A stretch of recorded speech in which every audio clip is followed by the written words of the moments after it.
नमस्कार, मैं हूं रुचि शर्मा। फिच द्वारा यूएस सॉवरेन क्रेडिट रेटिंग को टॉप स्कोर से डाउनग्रेड करने के कारण वर्चुअल डिजिटल एसेट्स मार्केट उच्च स्तर पर ट्रेड कर रही थी।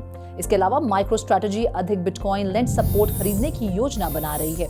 क्रिप्टो करेंसी का IC15 इंडेक्स 1.7% की बढ़त के साथ 39,080 पॉइंट्स पर ट्रेड कर रहा था। दिलचस्प बात यह है कि कॉइनबेस के CEO ब्रायन आर्मस्ट्रॉन्ग ने खुलासा किया कि एक्सचेंज लाइटनिंग नेटवर्क को इंटीग्रेट करने की योजना बना रही है, जो फास्टर और चीपर बिटकॉइन ट्रांजैक्शंस को सक्षम करने के लिए एक लेयर 2 स्केलिंग सॉल्यूशन है। अन्य समाचारों में वर्ल्डकॉइन सैम ऑल्टमैन द्वारा co-founded identity focused crypto currency project को कीनिया में निलंबित कर दिया गया है, एक ऐसा एरिया जहां इसने पहले ही सैकड़ों हजारों यूजर्स को साइन अप कर लिया है। ब्लूमबर्ग की रिपोर्ट के अनुसार एक दिलचस्प खबर में फिच ने बढ़ते फिस्कल डेफिसिट्स और शासन के कमजोर होने के आधार पर यूनाइटेड स्टेट्स के सॉवरेन क्रेडिट ग्रेड को AAA से हटाकर AA+ कर दिया है, जिसकी वजह से पिछले 2 दशकों में बार बार डेट सीलिंग क्राइसिस पैदा हुए हैं। इस बीच कर्व के संकटग्रस्त कर्व टोकन को बढ़ावा देने के ट्रॉन के फाउंडर जस्टिन सन के प्रयासों से प्रसन्न होकर ज्यादातर ऑल्टकॉइंस भी रिकवर हो गए हैं। उनके रिलीफ एफर्ट से डीफाई की स्टेबिलिटी के बारे में कुछ आशंकाएं दूर हो गई हैं। आगे बढ़ते हुए सबसे बड़े डिसेंट्रलाइज्ड एक्सचेंज प्रोटोकॉल यूनिस्वैप ने US securities and exchange commission के आरोप के बाद हेक्स टोकन को डीलिस्ट कर दिया है कि टोकन एक अनरजिस्टर्ड सिक्योरिटी है। Global crypto currency market cap पिछले 24 घंटों में 1.1% बढ़कर 1.18 ट्रिलियन डॉलर्स पर पहुंच गई है। हालांकि टोटल ट्रेडिंग वॉल्यूम लगभग 22% घटकर $40 बिलियन हो गई है। इससे पहले माइक्रो स्ट्रैटेजी फाइलिंग में सुझाव दिया गया था कि माइकल सेलर की इन्वेस्टमेंट फर्म स्टॉक में $750 मिलियन बेचेगी और इन फंड्स का उपयोग अधिक बिटकॉइन खरीदने के लिए करेगी, जिसके बाद बिटकॉइन $29,700 से अधिक हो गया। उस जानकारी के कारण काउंटर पर फ्रेंजीड बाइंग एक्टिविटी शुरू हो गई। इस बीच stable coin issuer Terraform Labs के SEC के खिलाफ लॉसूट को खारिज करने के प्रस्ताव के खिलाफ हालिया फैसले और हाल के एक्सप्लॉइट से घबराहट बढ़ गई है। हालांकि SEC द्वारा हालिया स्पॉट बिटकॉइन ETF एप्लीकेशन में से एक को मंजूरी दिए जाने की उम्मीद के बीच इन्वेस्टर्स गिरावट पर खरीदारी कर रहे हैं, खासकर बिटकॉइन में। फिच द्वारा यूएस की लॉन्ग टर्म रेटिंग को डाउनग्रेड करने के बाद यूएस स्टॉक फ्यूचर्स में गिरावट आई। Dow Jones industrial average futures में 247 पॉइंट्स या 0.7% की गिरावट आई।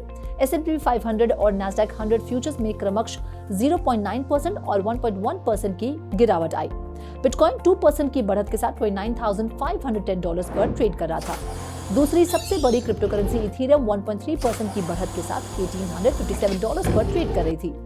BNB 0.2% की बढ़त के साथ $245 पर ट्रेड करता दिखाई दिया। सोलाना SOL 1% की बढ़त के साथ $23.6 पर ट्रेड करता नजर आया। कार्डानो का EDA टोकन 0.8% की बढ़त के साथ $0.30 पर ट्रेड करता नजर आया।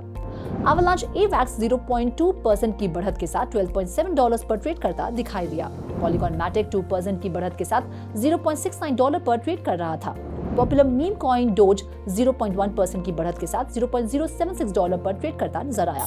शिबा इनू में 0.5% की बढ़त देखी गई। रिपल का XRP टोकन 1% की बढ़त के साथ $0.69 पर ट्रेड करता नजर आया।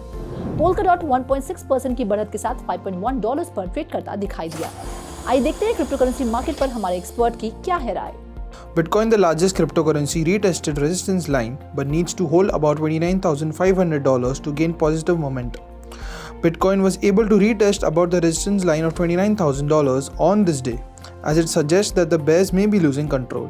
However, the price will need to hold about $29,500 in the next 1 to 2 days in order to gain some positive momentum. If the price can break above this level, it could open the door to a further rally. हमसे बातचीत करने के लिए और अपना कीमती समय हमें देने के लिए बहुत बहुत शुक्रिया। कॉइन मॉनिटर में फिलहाल इतना ही। आप देखते रहिए 3.TV और ज्यादा जानकारी और स्टोरीज के लिए लॉग ऑन करें हमारी वेबसाइट www.3worldstv.io पर या फिर QR कोड को स्कैन करें।